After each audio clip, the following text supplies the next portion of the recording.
నేను మీ అందరికీ మార్కెట్ మేనేజర్గా పనిచేస్తా.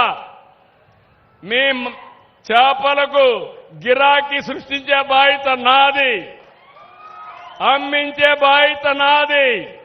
నేను చెప్పిన మాటలు విని మీరు కూడా నా మాట వింటే మీ జీవితాల్లో తిరుగులేని విజయాన్ని సాధించి పెట్టే బాధ్యత నాది. ఇంకో పక్క ఈ పోర్ట్లన్నీ మీరు చూస్తే ఎక్కడెక్కడ ఫిషింగ్ హార్బర్లు కావాలనో ల్యాండింగ్ కోసం ఏర్పాట్లు చేయాలని అన్ని దిక్కలా చేస్తాం. రెండో పక్కన కొన్ని పెద్ద పోర్ట్లు వస్తే అక్కడ ఇండస్ట్రీస్ వస్తాయి.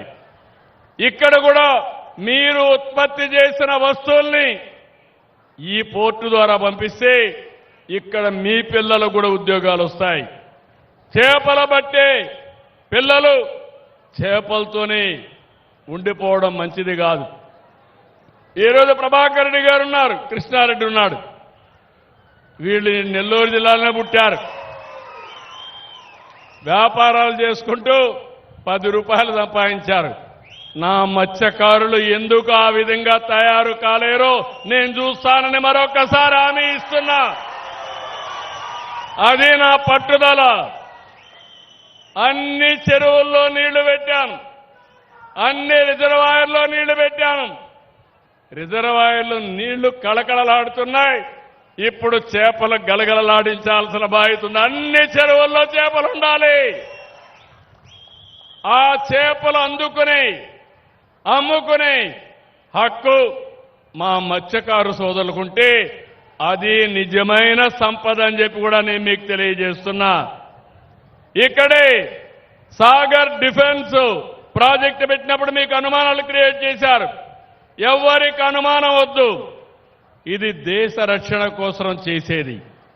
ఇందులో పనిచేసే వాళ్ళందరికీ మన ఊర్లో ఉండే వాళ్ళకి స్కిల్ డెవలప్మెంట్ చేసి మీకే ఉద్యోగాలు ఇప్పించే బాధ్యత మేము చూసుకుంటా. ఇంకొక పక్కన ఈరోజు మనందరం గుర్తుపెట్టుకోవాల్సింది అవేర్ ఒక వ్యవస్థ పెట్టుకున్నాం. మత్స్యకారులందరికీ వేటకు పోయే వాళ్ళందరికీ సమాచారం పెట్టామా లేదా అని మిమ్మల్ని అడుగుతున్నా. పెట్టామంటే చేతుల పైకెత్తండి. That is very good. ఇప్పుడు కలెక్టర్ చెప్పాను, సెటిలైట్ తిరుగుతూ ఉంటుంది. ఇక్కడ ఎవరు ఎంతమంది ఉన్నారో అది కూడా రికార్డ్ చేస్తూ ఉంటుంది. ఏదైనా బోట్లు వస్తే అది కూడా రికార్డ్ చేస్తుంది.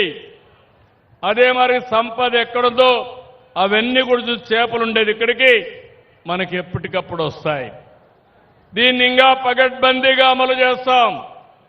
ఒక పక్క మెకనైజ్డ్ బోట్లు వచ్చి ఇంకో పక్క ఎక్కడ చేపలున్నాయో చెప్పగలిగితే మీరు ఈజీగా పట్టుకునే పరిస్థితి వస్తుంది. అందుకని నేను అక్వాకల్చర్ని ఎక్కువ అభివృద్ధి చేయాలని, మా మత్స్యకారులకి ఎక్కువ ఊత ఇవ్వాలని ఆలోచిస్తున్నా.